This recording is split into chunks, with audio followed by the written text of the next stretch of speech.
उत्तर प्रदेश को उसकी विरासत से जोड़ने का काम किया है।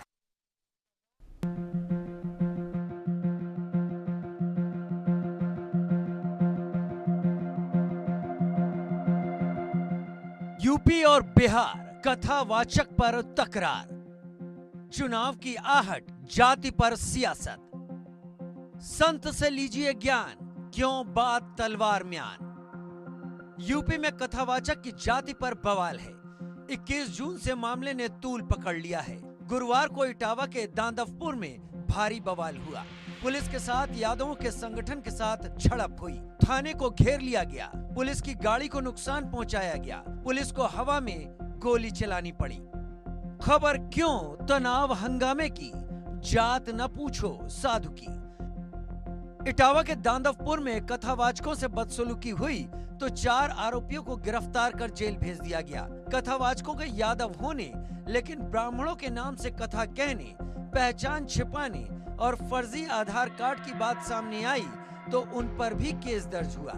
सवाल है कि फिर आखिर क्यों इस पर सियासत हो रही है, क्यों इसको लेकर दांदफपुर में हंगामा देखने को मिल रहा है। क्या कथावाचक केस के बहाने 2027 की स्क्रिप्ट की तैयारी चल रही है? उत्तर प्रदेश में जाति वाले तनाव पर आखिर सीज फायर कब होगा?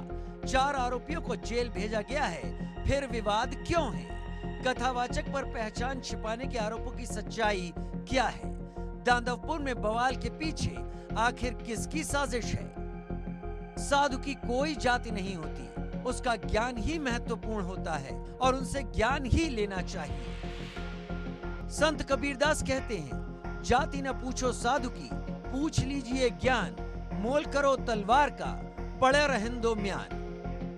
यानी किसी साधु या ज्ञानी व्यक्ति से उसकी जाति न पूछकर उसके ज्ञान के बारे में पूछना चाहिए। जैसे तलवार का महत्व उसकी धार में होता है, न कि उसकी म्यान में। साधु, संत या कथावाचक वो व्यक्ति होता है जो आध्यात्मिक ज्ञान और सच्चाई के मार्ग पर चलता है और जो अपने आचरण, ज्ञान और भक्ति के माध्यम से दूसरों को प्रेरित करता है।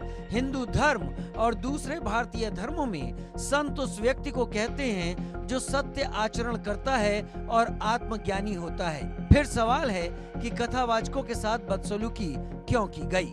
बदसलूकी हुई तो कार्रवाई हुई। कथावाचकों पर धोखाधड़ी के आरोप लगे तो केस दर्ज हुआ।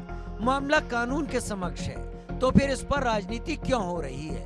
क्यों अखिलेश यादव और तेजस्वी यादव जाति विशेष का चुनाव में फायदा उठाने की कोशिश कर रहे हैं?